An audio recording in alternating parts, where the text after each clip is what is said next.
Aquest és Doug Tucker, el nou jugador de la defensa dels Badalona Dracs. Aquest jove jugador de 24 anys, 1,89 m i 125 quilos de pes, nascut a Sanford, Florida, s'ha format als Seminoles de la Universitat Florida State, on hi va arribar el 2006 i on també va començar a fer aquestes demostracions de força bruta.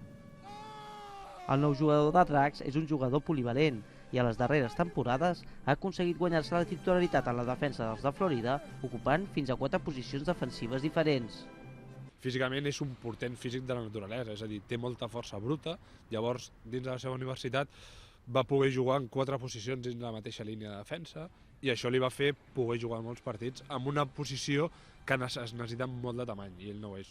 Jo crec que ens aportarà una agressivitat més a la nostra defensa i és un que podrà jugar tant en defensa com amb l'ofensa. El fitxatge de Tucker es suma al del corredor també estadounidenc Norman Rison, de la Universitat d'Indiana, Pennsilvània.